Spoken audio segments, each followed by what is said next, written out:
Hello, kiddies, and welcome to the Gritty Nurse Podcast, Halloween edition.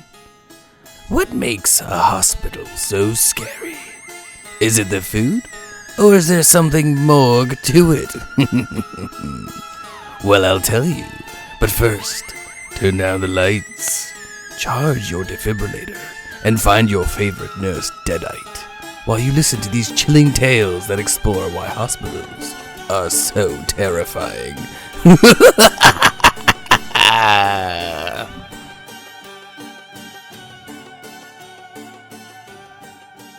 ready? Welcome to the Gritty Nurse Podcast. I have my co-host with me.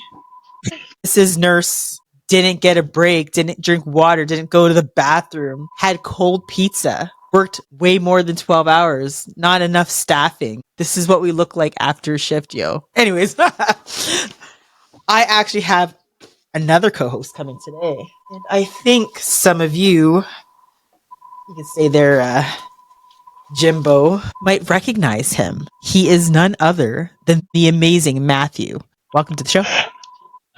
Hi, thank you. Thanks for coming thank you for on, having Matt. me.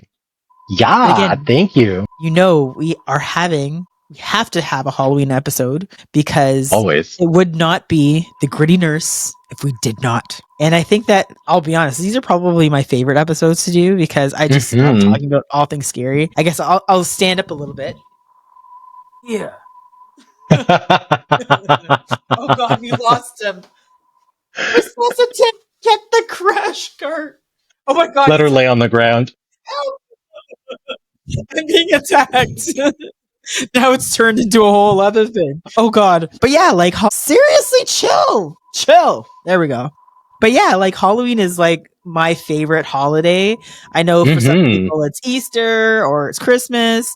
It's Halloween for me. That's Halloween. That's what it is. That's what it is. Halloween is gay Christmas. Halloween is gay Christmas. We get to dress up. We get to freak people. I mean, like I like to scare people all year round, but I don't know. It's just, I feel like I'm in my element. I hear you. I mean, the economy is scary enough, but I don't mind playing in Halloween. That's why we need an escape. We need an escape from realism, and we jump right into horror. That's how it should be. But I mean, that's nursing in general. Yes. You know what? It's funny that you mentioned that, but like I think to myself, like of really good nursing horror movies, and there really aren't any. Like if I think about, I guess Silent Hill had some nurses in it. Yeah. I'm trying to think what other ones had ones. Nurses. There's like the One Flew Over the Cuckoo's Nest, but I wouldn't consider that horror. I mean, Nurse Ratched, but there's the show. There's a show, yeah. It was I don't know. Would you say it was horror? It was like kind of. It was meant to be, but it was. Yeah, I give it more of a suspense. What other ones? There was there was a phone one. I can't remember what the name of it now. It's escaping me. But there was one. What is a resident calling and being like? No, it was the nurse was being targeted. It was essentially like it's called Countdown. So essentially, this nurse, she worked on this unit, and it was like a death timer. So if you downloaded this app, it would tell you how many days that you had left. And yeah, I've seen it. Okay, yeah. Yes. And she downloads the app and it tells her that she has something like 7 days left. And it wasn't bad. But I think, we need some more nurses in horror. I'm trying to make it happen. Yeah. I mean, they should just do my film career.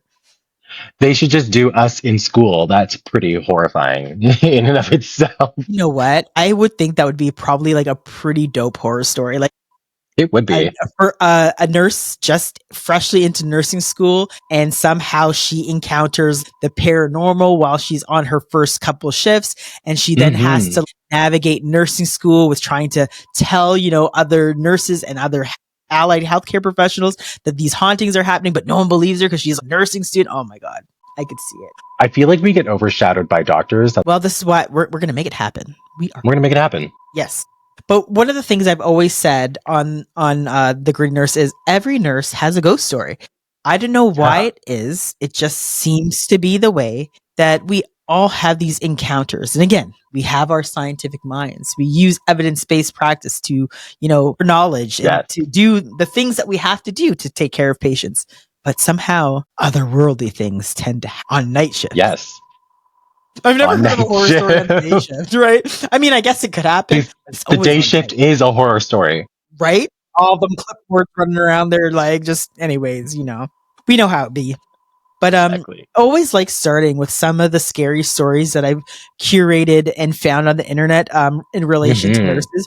And I want to start this first one. It's called The Lost Little Girl in the Basement. So nurses, if you're listening, or other allied healthcare members, like, look, I'm sitting down here in my studio in my basement and I'm already creeping myself out. But if you're on nights, turn the lights down low, find a comfy chair or a comfy hospital bed. Lay down, turn off the lights, and let's hear some spooky ghost stories. All right, enough with my sexy voice, my ASMR voice. Let's talk about. Well, I didn't know I could do that. Damn, you've been watching them twerking videos too much. Okay, so this one is called The Lost Little Girl in the Basement. So this story plays out on the isolation of the night shift. And, again, this is all under the expectation of innocence of hearing a little voice. Mhm. So the setting the story takes place is there's a nurse. Nurses tend to work in teams, but this nurse is working alone. And she's in the hospital basement. Lord have mercy, I'm in my basement right now. She's in the hospital basement storage, and it's around 3:00. We know what is 3:00? Witching hour. Witching hour. I tell you, you know how many times I wake up and the clock is at 3:00 or 3:33? I'm like, And you know how many times I right. do and just roll back over and just, Just like, I didn't see you, you didn't see me. It's just like, no, that's not the time. All right, so it's 3 a.m. in the morning, and she goes to grab a new gurney. And of course, if you worked in the hospital, they always put the gurneys in these like dark, damp, crazy corners. Needs to go get this gurney. This part of the hospital is typically deserted and locked down. So what ends up happening is, as the nurse is down there in the basement navigating, trying to find this new gurney, she's in this really tight space, a packed storage area, and the nurse begins feeling her shirt's being pulled on. But actually what she thought was, because it's so tight that the tugging must be coming from, maybe it's just caught on one of the various different supply things in the room that she's in. So initially she dismisses it, continues to look for whatever she's looking for, this gurney, and feels this tugging happening again. And she's like, I just think I snagged my scrubs on whatever. So she starts to pull, and realizes that her scrubs are not attached to anything. She's feeling a little tripped out. So by the third time she pulls, and like I said, she finds out that it's not actually attached to anything. She hears a voice, a child's voice, crystal clear, that says, "I'm lost." So as her heart is pounding, all of the hairs on the back of her neck stand up. She's like, nope, not going to investigate further. And instead of calling for any help, she just gets out of the area very, very quickly. Again, She's smart. Yes. She booked that clear it. sound of the child's voice in a locked down, non-pediatric area of the basement is deeply unsettling. Yes. Oh my God, that's terrifying. What's she doing down there? See, this is when you're Getting like, a gurney. go with someone else. Why she go by herself? It's like, I saw a TikTok of people who dressed up a morgue, and I was like, no. There's certain things you don't play in. You don't play in morgues. You don't play in dress them up. graveyards. You look cute. If this was me in the situation, I would have done the exact same thing, except I wouldn't stop and think. I would just run. I would just not go down there by myself. I'd be that scaredy cat that'd be like, hey, come on. We girls go in pairs, nurses go in pairs. We're gonna go down together. If I'm getting scared, you're getting scared too. Absolutely. So I'd be dragging somebody down there with me. We're getting scared together. I don't have to run fast. I just gotta run faster than you. 100%. I was just about to say, you bring that extra person down because you've been working on your cardio, and you're just like, I'm gonna push you over and I'm joking. Pick them up by the ankles. It's fine. You don't have to run faster than the ghost. You just have to run faster than the other person. And if they don't come upstairs, HR will be none the wiser. So, but you will be short-staffed. You will be short-staffed. We're just short-staffed again. So the next story is called The Ghost of the Old-Fashioned Nurse. Oh. Yes. I don't know if I like it. Old-fashioned nurse would be scary. No, I'm joking. The two be scary. Some of them are scary. Some of them are. All right. So this involves an eerie, recurring apparition that multiple staff and patients have witnessed. So there's these nurses. They're working on the night shift in an older wing, and it's like a post-surgical unit. And from time and time again, they have these nursing initiation stories, and it happened to me too. Yeah. where that Yeah. new grad or whoever comes in and they talk about this nurse that had died on the unit previously, who was a woman, who wore old-fashioned blue pinstripe scrubs and nurse's cap, kind of clothing from kind of like back in the day, long since retired. But again, the story gets circulated. This new nurse is creeped out by hearing these stories. But it's just something that I guess, I don't know, nurses do this really weird thing where we tell you about the ghost stories that happen on our unit. Anyhow, this nurse goes to go on her night break. Yes, we do sleep on nights, despite what they tell you. It happens. Because we have to. It's safe. Anyways, this nurse is going on her sleeping break and is awakened by a bright light. She looks through the small glass window of the staff room door and sees that there is a woman standing there, just standing there staring straight ahead. Later, she learns that the room was locked and that there were no other staff around. So that's creepy. Like, if you go in and then you see someone like just standing there, that's like, I would find that super, super, super creepy. Yeah, especially if you're the only person there. And like, where's this light coming from? Is she just shimmering? She just know. shimmering or something? She's just like, it's the dead lights. The dead lights. I watched that last night. It is the dead light. Oh God, it's the dead lights.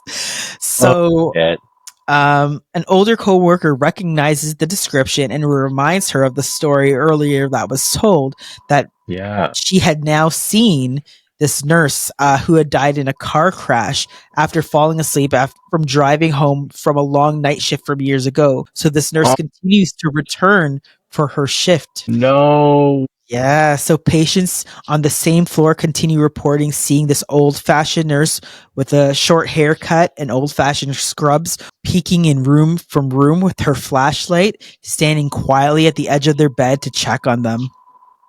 See, we can't even die peacefully. We still got to be working. Oh my God, you took it there. And death. Go to the light. Haunted to go to the ship. Lord have mercy. We're short-staffed. Oh, don't worry. Janie's here. She can take it. Who? She'll go check on your patients on nights. I always found that as a really weird thing. Like, I understand that, on night shift, so, we get our pen lights or whatever, right? Yeah. That one of the things that we do is we go and we check on our patients. But, like, I would be super creeped out of, like, if I woke up and there's this nurse with, like, a pen light just, like, standing at the foot of my bed looking at me. So again, like, I think this story is these are probably all fictitious, by the way. This one is I think the creep factor is kind of high because 100%. It's very likely that you might see a nurse standing at the edge of your bed in the middle of the night checking on you. And hopefully, if you do wake up and they notice, they say something, and it's not somebody sitting there just staring. And it's not just like Nurse Becky, creepy. and she just ups and apparitions out of the room, right? I was just like, I'd be pissed. Could you imagine? Like, hey, did you guys go and like switch nurses on shift because this other nurse came in, but she was dressed really differently than you guys, and just be like, no. Yeah, no. You and I are too rational. We would know that we're just going crazy at that point. We'd be like, okay, well, whatever med we need. I'm like, what hour of this shift am I on now? Like, no. This is what happens when you don't let us get rest. It's true.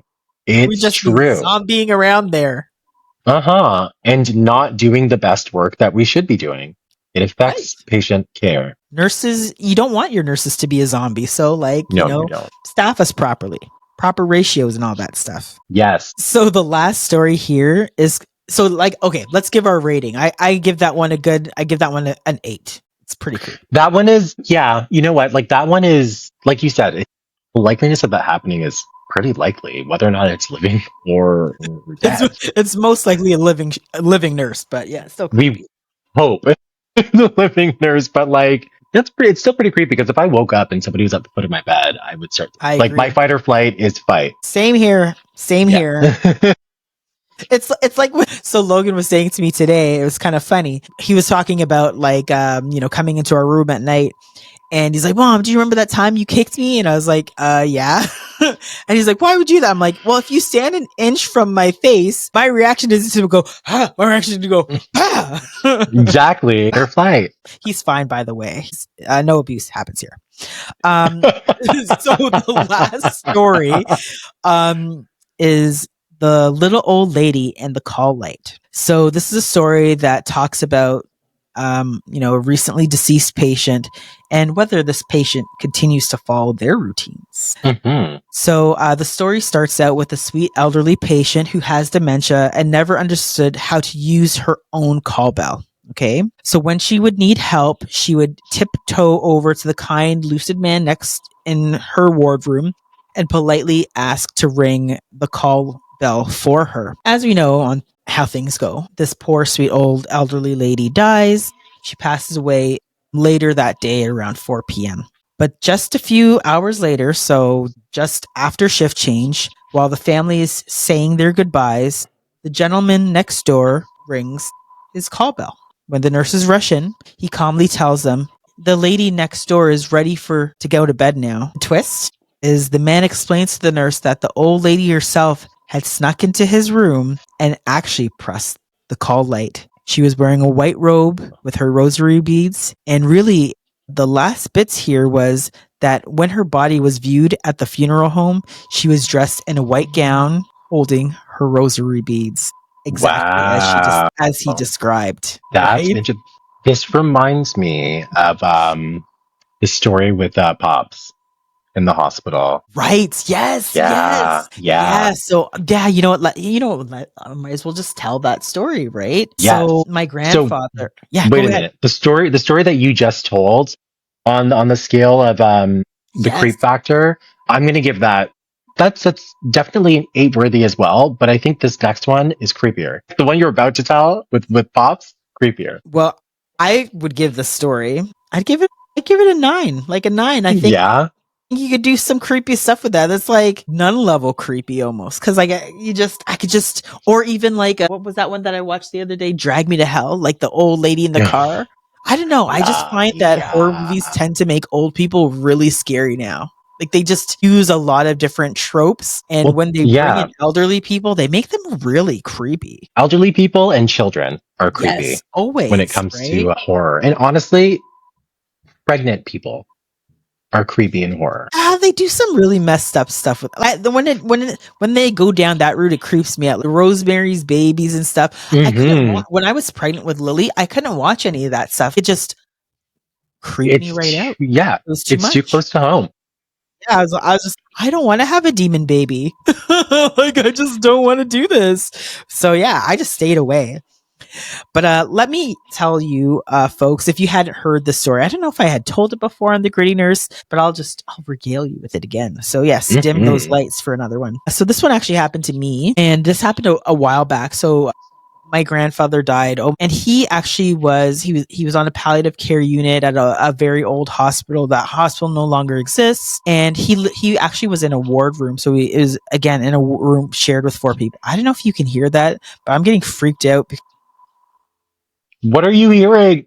I'm hearing like steps back and forth. Do you hear it? No, but something tells me it's Oh my Logan. god. It's probably Logan, but it's just so weird because it's like I could hear it like do do do do do do do do. There it is again. That is so creepy. Okay, let's speed this up because I got Yeah, if the seriously. power goes off, somebody help me, okay? Oh my I'm over god. here, girl. I'm over here. I've seen those duppy movies where like the duppiness starts happening on camera, then it like transfers to the computer. So just beware. That's when I turn off my phone. Don't matter. Anyways, so, so my grandfather's in so my grandfather's in palliative care, and he's in a ward room, and again I think it's just it's really sad because everybody in that room died before he did. So there was an Yeah. elderly white man that was I guess directly across from him. He Hmm. had died. There was an Indian man in the bed, I guess it Like would be adjacent. adjacent to him. He died, and then there was another man that was like right next to him. Yeah. You know what his name is, but you know what? Let's call him Mr. Orange. Okay. And he was in the bed right next to my grandfather. And Hmm. Mr. Orange had a brain tumor, and that's kind of what was taking him out at this time. He had brain cancer. Mr. Orange, he was a precarious, interesting kind of fellow where he would bang. He had a cane, and he Hmm. would bang my legs. I know, with the cane. It definitely was He like would abuse you, is what you're saying. yes, and man, like Physically it, assault you. it was wrong. And it cheesed my grandpa off because my grandpa was like prim and proper. He just had no tolerance for Mr. Orange's business, right? He's just like, Mr. Orange, you mess with my granddaughter, I'm gonna fuck you up. I was like, yeah, grandpa. But again, let's just boil it down to maybe it was his brain disease that caused him to, act in inappropriate ways. So they would have fights from time to time, and he was just, he'd get annoyed with him or whatever. But Mr. Orange died. Again, leaving my grandpa, he's the only person in the room now and all that kind of stuff. And again, I think one of the things they talk about in death is, or when you're getting close to death, that you start seeing things and hearing things. Yeah. I actually talked to another nurse about this later. She calls it the woo-woo stuff, but she's like, it happens to like almost all of her dying patients where they might see or encounter somebody who died. And then with my grandfather, he had said to me, he's like, oh, you need to talk to Mr. Orange. He keeps pulling on my sheets at night and messing with me. And I'm just like, Mr. Orange isn't here, Grandpa. He's like, he's here. He's driving me nuts at night. And I'm just like, and my mom was just like, no. Anyhow, we got into the car that afternoon, and again, you're driving home, and we hit this patch where we just smell sulfur. And my mom's like, "Oh, Jesus! Did I hear Amie? You smell the car? Mr. Orange is in the car. I'm like, oh my God. I was terrified, right? I'm just like, what is happening? Is this for real? So we get home, and I guess this is the other piece. Like, so in some cultures, or actually, I would say even as far as in like Greek mythology, various different other demonology type of things, that the smell of sulfur is like usually some type of evil or spirit or whatever. So my mom thought that Mr. Orange was coming home with us. So we actually had this lady who came over, and she like blessed the house with salt and stuff. But yeah, like it was really creepy that he was just like, yeah, he visits him every night and pulls on his sheets and would play these evil little pranks that he used to play while he was alive. So what's funny is that Yikes. I remember this all because you were telling me a lot of this stuff in real time. Like we were kids. Well, we were not kids, but we were like right. I'm thinking of my other grandpa. But yeah, we were kids. And we used to talk on the phone all the time. And I remember being like, what's that commotion going on in the back? And you're like, well, we went to go see Pop. The commotion. And this stuff happened. And now my mom has this woman over just blessing the house. And I was like, oh, okay. Good. That house needed blessings. A lot of them. It didn't get enough. Yeah, there was a lot of weird occurrences that happened at 148 blank drive. Yeah. Yeah, that place was, I mean, again, like I would say that I'm even more of a skeptic than I was back then. It's just those weird things that happen that I'd say like 99.9% of the times you can explain it, but there's that like 1% where you're just like, shit, that was weird. I'm not going to promote this any further. But yeah, just these creepy occurrences. And I don't know, I wonder if nurses bring a different energy to why, every nurse has a ghost story or has looked up upon these different types of things. Maybe we could talk about some of the myths that nurses have in relation to, some of in these, relation to the supernatural. Moments. Yeah. I mean, can I? Yes, absolutely. So this myth is, I don't even know if it's a myth because I firmly believe it. If you say the Q word, the Q word on evenings, typically, or nights, you are screwed. If you say, it's quiet, you just doomed all of your co-workers to a night of terror. You are the most hated person because whatever Duppy was around, Duppy is ghost in Patwa. Whatever Duppy was around, heard you, told his friends. Yeah, I remember, I think on labor and delivery, I think I almost said it once, and a nurse like covered my mouth and was just like, yeah. And I was just like, oh, damn, they're serious. Like, do not. And I think the other one with quiet. So, I mean, we're not working, so we're good. The other one was, is not to say the keyword, but oh yeah, full moons. That was the other kind of like woo stuff. That like if you worked on a full moon or was a full moon outside, that you were going to have like the craziest night, the craziest types of things that will come in on your shifts. And just also that the mental health unit, for whatever reason, was a little bit more mental health unit. A little bit more mental health unity. Yes. That I mean, like, yes, I've experienced that as well. I mean, I think that what does the moon do? It pulls water. What are we made of? Basically water. Yeah. So, I mean, who's to say It that it works on doesn't the affect tides. us? Like, who's to say it doesn't affect us in some way, shape, or form? I And don't we all know. know the freaks come out at night. So, The freaks come out at night. The freaks come out at night. Yes, they do. But yeah, so that was definitely one I encountered, the full moon. The other one that I've seen here, and you could tell me if you've heard about this, is the rule of threes. Have you yeah. heard of the rule of threes? So that like death or bad things come in threes. So you might have, if you have one code, two codes, you know another one's coming. Hmm. If you have three patient deaths in a row. And again, nurses just will often dread the third event after two things have happened because they know like going down, shit's getting real. So, the other thing that happens in threes that I've noticed is pregnancy. It's not really a horror story, but like one person will It get might pregnant, be. and then another person will get pregnant, and then another person, and just we lose three nurses for almost a year. They just So be I guess it is a planning. horror They're story for the planning it just unit. like teachers. They're just like, okay, how do we ensure we get the full year off plus the summer? This is the time to do it. This is the We time see to we do see it it. in labor and delivery. It's true. We know you And it's teachers. We true. got you. It's hilarious. I think the other one is the crash cart. Have you heard about that one? Where Bringing like it if you close think to your like a patient patient's room. yeah, if you think your Yeah. patient's gonna crash, that they put the crash cart out. And it's kind of to again, I guess, to ward off like a Hmm. bad event from happening. Yeah.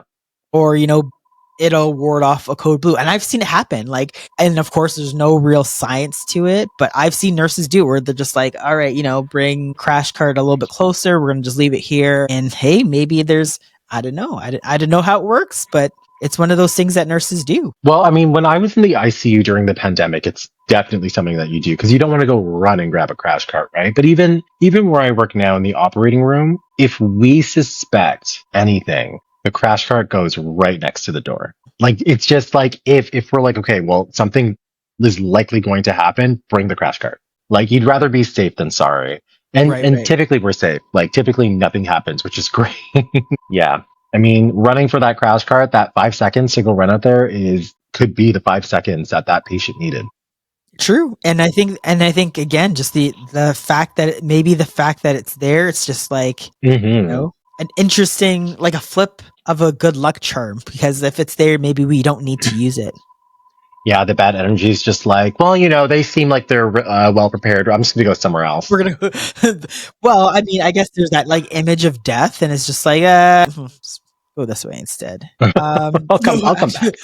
I know this is not funny, but, well, actually it is a funny TikTok. I don't know if you've seen this one where it's like a code is called and the nurse runs into the room and she's like resuscitating a patient. And then she looks at her watch, and her watch goes off, and it's like a shift change. And she's walking out, and Death is walking in, and the patient's looking over at Death. She like just walks, and she's like, "It don't matter to me. It's 7:30. Goodbye." And the other nurse Bye. looks at Death and is like pointing to the patient, like, "Not me and this guy."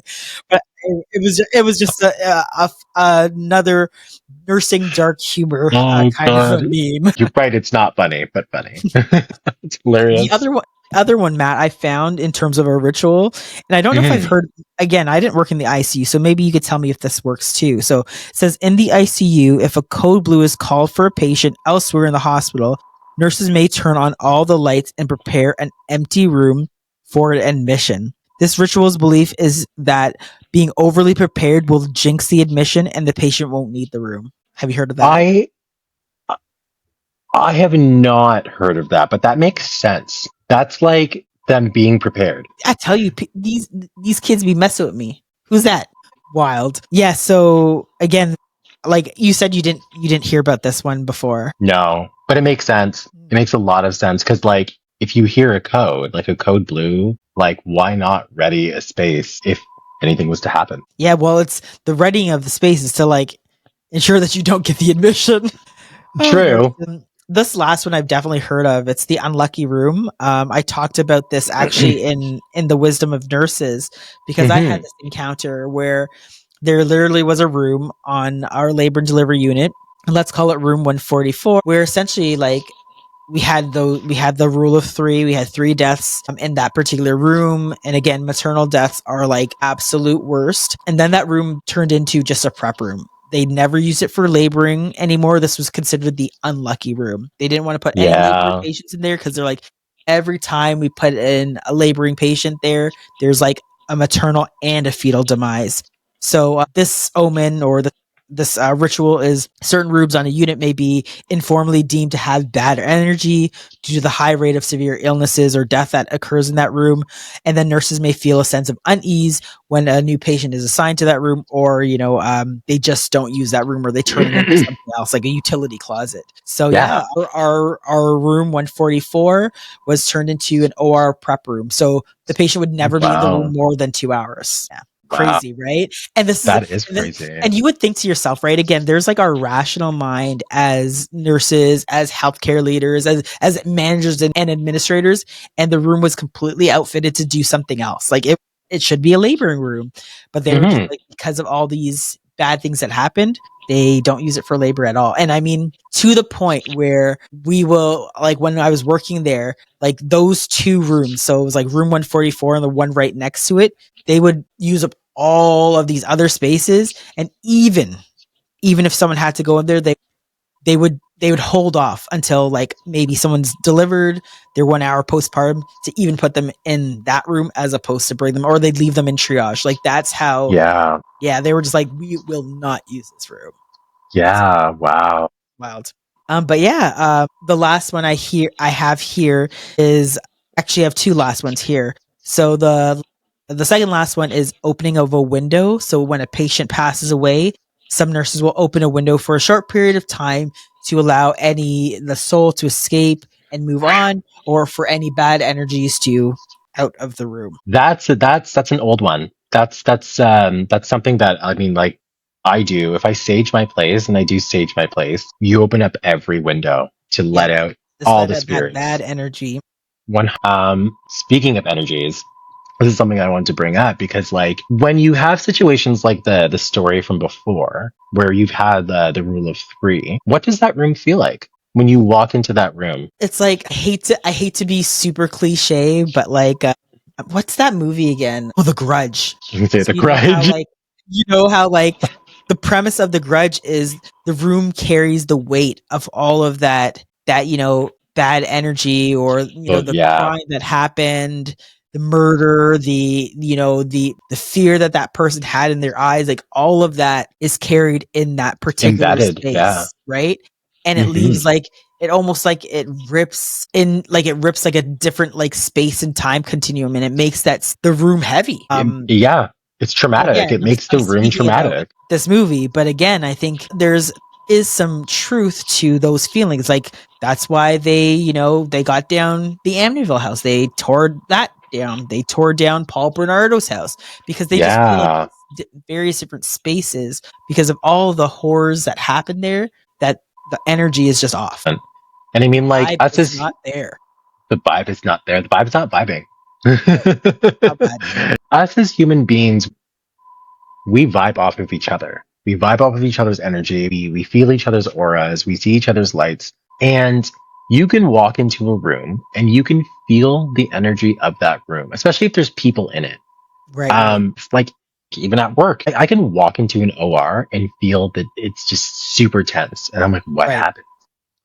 You're just like, what's the tea? What's going on? But in these spaces where there's been so much tragedy, like it really makes you think, like, if you walk into that space, like, does any of that negative energy rub off on you? Yeah. Because typically people that work on these units know the story, right? So everyone's trying to avoid that space. Clearly there's going to be some reasons where you're going to have to go in it, but like, does any of that negativity like rub off on you? And does that affect your care as a nurse, or you being a good colleague or a team player? Yeah, I would say that it probably would, because again, if you were the one who experienced it, or the story, it just, our subconscious minds, we just can't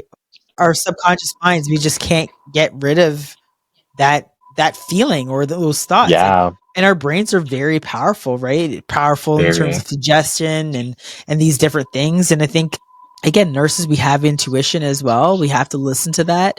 And I think all of those different factors play into the fact that you might feel uneasy walking into one of those rooms or, staying in that space. And I think that, we have intuition for a reason. Mm-hmm. We should use it. We should Exercise use it. that ability to be like, something seems a little bit off here, and just run. No, just Run. listen to yourself. Listen to that gut feeling. What the hell is going on? I keep on hearing creepy noises. It's just Nurse Blake sending me a Nurse at Sea email. I'll go again. Okay.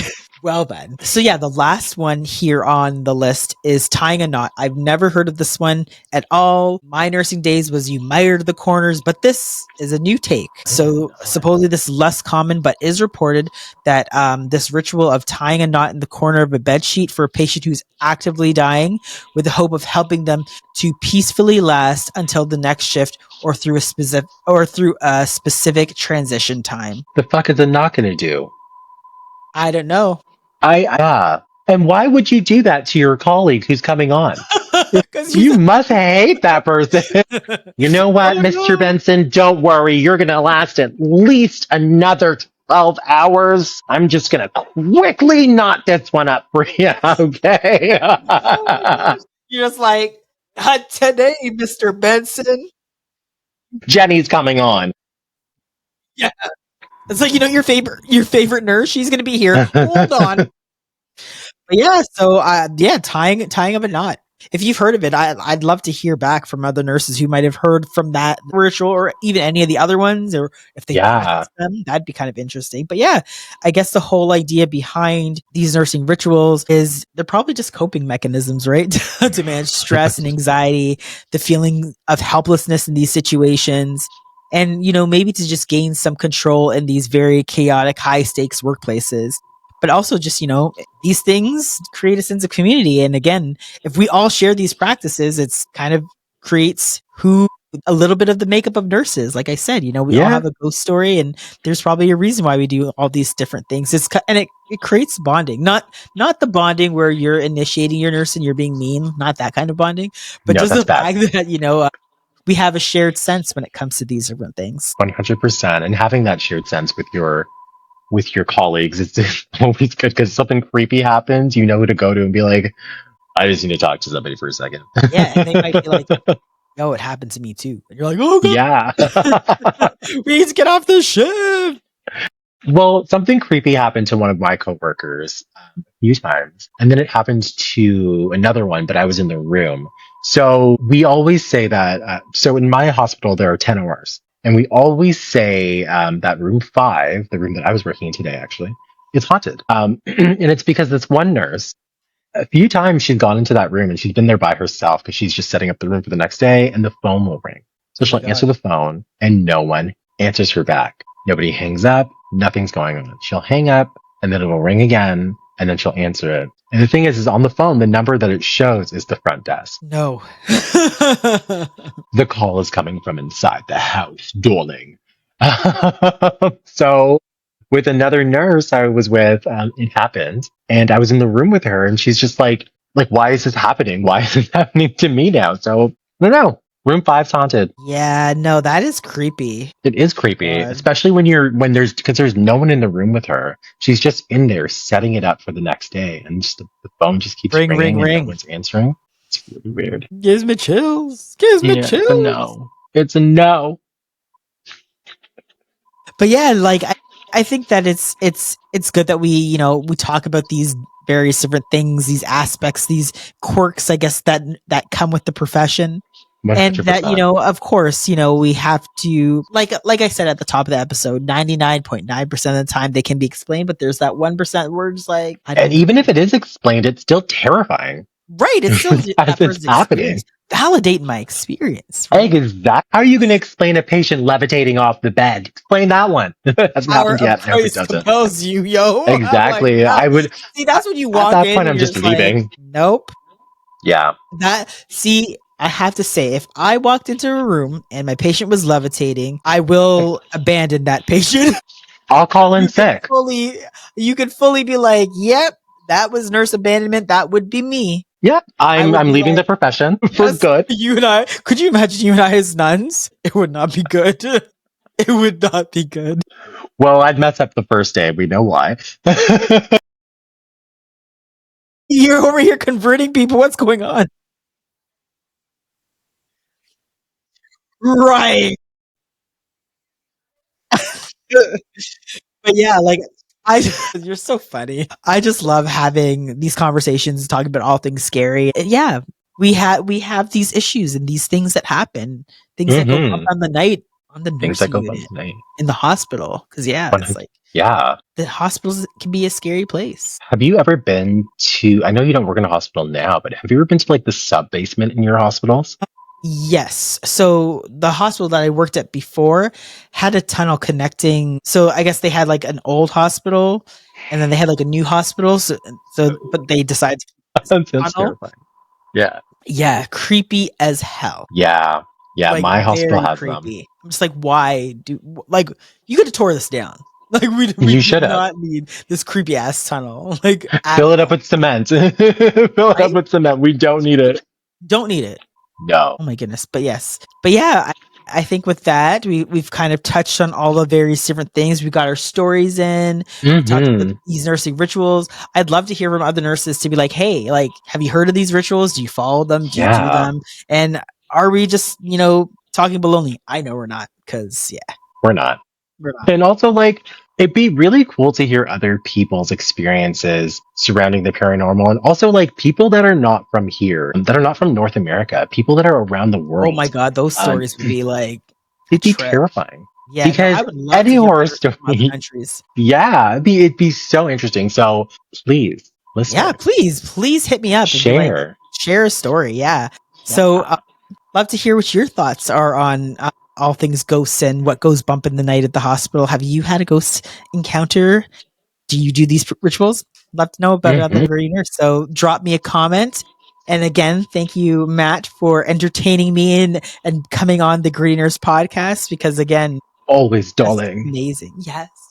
Love to have Oh yeah. I wore my villain shirt because I didn't have anything Halloween. So this is the scariest I get. We're gorgeous, but scary. You gotta look good. If you can't, if you can't, yes. Not all of us can be the nun. I've got to put Mr. I don't know what we called him in the beginning. Mr. Isn't that just your husband? Sleep deprived? No, this is just me after 12 hours. That's why I'm not at the bedside anymore. Bald headed and everything. For real. Well, thank you so much for tuning into the Gritty Nurse podcast. I'll see you later. Hopefully not. No, I suck at doing this. I'll see you next Wednesday. What's that from? Stay tuned. Take care, everyone. Have a happy Halloween. Bye. Don't close your browser.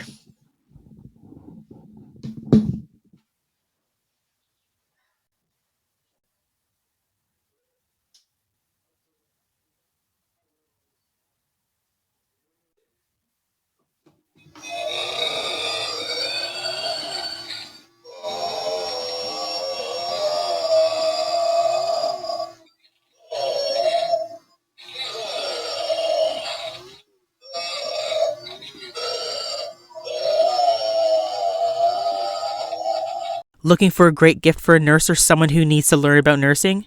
Check out my national best-selling book, The Wisdom of Nurses, Stories of Grit from the Bedside. Thank you so much for listening to The Gritty Nurse with Amie Archibald-Varley.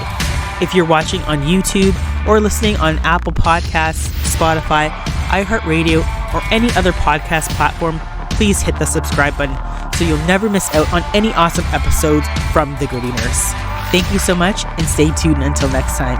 Stay gritty.